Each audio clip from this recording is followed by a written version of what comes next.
Hi guys, today I'm going to discuss my battle with dyscalculia and how it affected math and other subjects. Now, I grew up believing that you needed to have math in order to be smart, and I didn't have it. I have also struggled with other things other than math. My first time truly struggling happened, I'd say, in first grade. They were teaching us how to read, but in the Bronx, New York, they were using whole language. That's when you look at a word and you just read it. I couldn't read that way. I needed phonics. At the time, my mom was getting her master's degree in special education, and the reading teacher that I had, we went for a parent-teacher conference, and the reading teacher, you know, handed her a phonics sheet and said, "Here, I'm not supposed to give you this," because she could have been fired.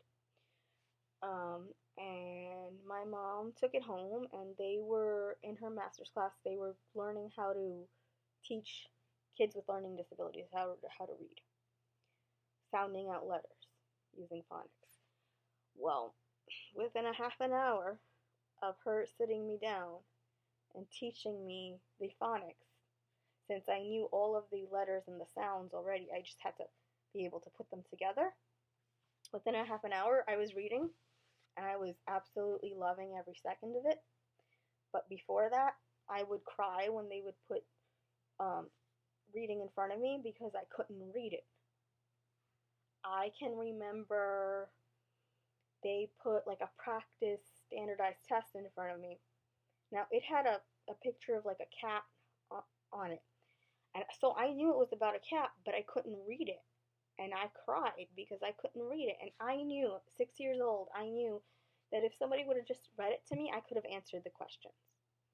Um, During the parent teacher conference, I went with my mom, and the reading teacher said to her, she said, you know, she didn't cry right away this time. She looked at it and she looked at it and she looked at it, and then she cried. Sorry, it's emotional for me. And that was the same year they threw addition and subtraction at me, and I could not do it. I didn't understand it. I knew that the teacher, the main teacher, she wasn't going to help me. She didn't care that I couldn't do it. Um, that was really rough for me. Um, I'd fail like whatever they put in front of me. And I would cry. At home, I would cry and scream over math homework every night. Every single night, I would cry and scream. And then second grade, I'm not even going to talk about second grade because I learned absolutely nothing. Let's fast forward to third grade. We had our first actual standardized tests. With reading, I tested at the 96th percentile, which meant that I matched the kids in the gifted program. And for math, I got the 56th percentile, which meant I matched the kids in special education. And I was 8 years old. I could remember thinking, "Oh my God, how stupid can you be? How stupid can you be? You can't even match the kids in general ed with math." I didn't want to match the kids in the gifted program with reading comprehension. That wasn't my goal. I just wanted to be normal. I wanted to be average, and I wasn't. And then I remember thinking, because in the Bronx they separated special ed and general ed, and I remember thinking, you know what? They weren't going to put me in special ed for math because to them it was just math. They would only put you in special ed if you struggled with reading and writing. I knew they weren't going to put me in special ed, but I wasn't allowed to be in the gifted program either because I couldn't do math. Yeah, I could read like them, but I couldn't do math.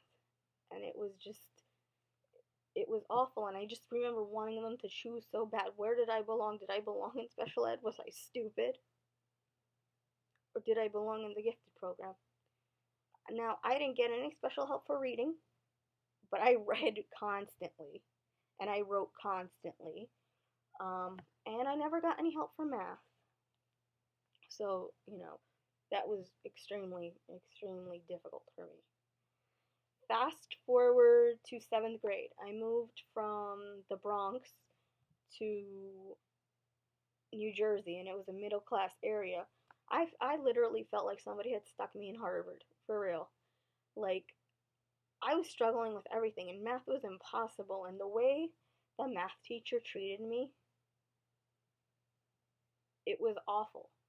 She stopped me, and during report cards, to give out grades right before the report card, she stopped me and she was like, the bell rang, so all the kids left, and she stopped me to go, Bianca, you're a nice girl, but D plus. Are you serious right now? Are you serious? It was awful. They stuck me in high school in the lowest math class possible and never told me it was going to affect college. Now, when I went to apply to colleges, there were colleges, state colleges in New Jersey that said, don't even bother applying, you don't have enough math. Luckily, I was able to get in to different colleges. They were private colleges, but I was able to get in.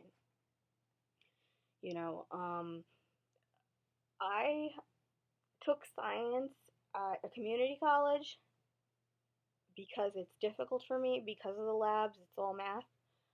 And I remember coming home crying, just crying. I couldn't do the lab because it had math in it, and I couldn't do it myself. And, the professor was really kind, really understanding, and he let another woman do the math portion of the labs. But I still felt horrible. And at this point, I was finally diagnosed in 10th grade with dyscalculia by a hospital. The high school didn't care. They wouldn't accommodate me at all. But I got math waived in college because of that. And because another college had already waived it, and I didn't do well at that college, and then I transferred, they had to, honor that because the other college had waived it. So, I have everyday struggles with math. I don't have a sense of direction. I can't read stuff like maps and graphs. Analog clocks are really hard to read. I don't have a sense of time the way other people have a sense of time. Like, if 5 minutes has passed or 20 minutes or an hour and a half. I don't know unless I'm looking at a digital watch. So that's just my story with dyscalculia and how difficult it was for me. Thanks for watching. Bye. Hey, I forgot to add in that, I had gaps of things that I just didn't know when I moved to the middle class area in New Jersey. Like, I had never learned how to write in paragraph form. So I was 12 and I didn't know how to do that. Like, spelling and grammar, I was fine. But to put them in paragraphs, I didn't know how. I think we were supposed to learn that in second grade, but again, I didn't learn anything. That woman was racist and she hated me because I was the only white little girl in the class. So I didn't learn anything that year. I don't even think she taught paragraphs. So when I moved to the middle class area in New Jersey, I didn't know how to do that. And there was a special ed teacher that had to teach me how to write in paragraphs. And she said to my mom, she was like, what she has, I can't teach, but I can teach her how to write in paragraphs. So, that really helped a lot. Okay, bye.